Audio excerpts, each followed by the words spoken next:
Morning, my name is Gabe Zoll, and I'd like to spend a few minutes this morning, if we could, and talk about a couple of points that I hope that some of you find to be of interest.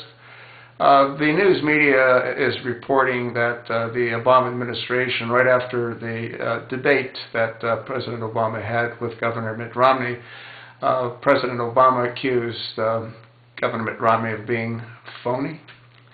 Well, what we saw was a gentleman that was absolutely presidential, and what we also saw was a person, I won't refer to him as a gentleman, that was totally and completely out of his element.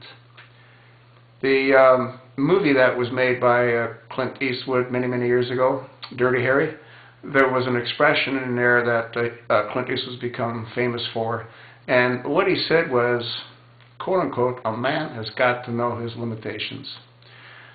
President Obama, please heed those words.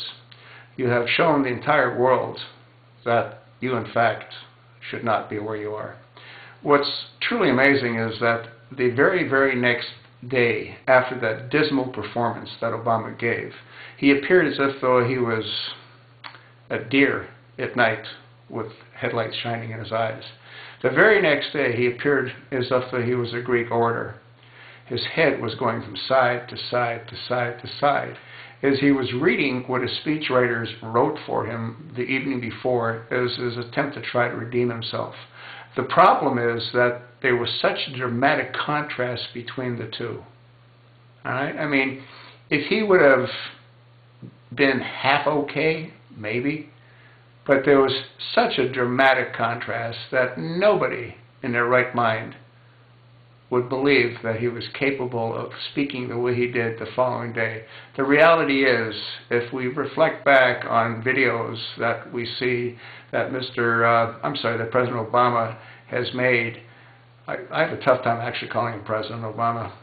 When we look back at videos that Obama has made without the aid of his teleprompter, he stammers, he stutters.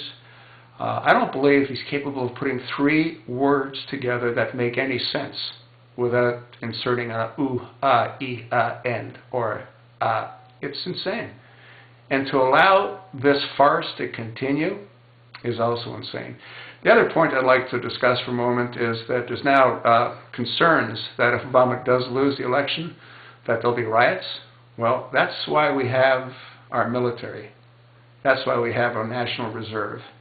And that's why we also have millions of patriot Americans that are armed. And if they want to riot, what I say is bring it on. Please.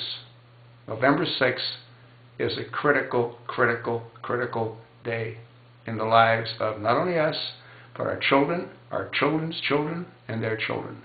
Please vote for change. We didn't get a whole lot of hope out of the change, and we're not going to get anything out of this forward. It's time to end this madness.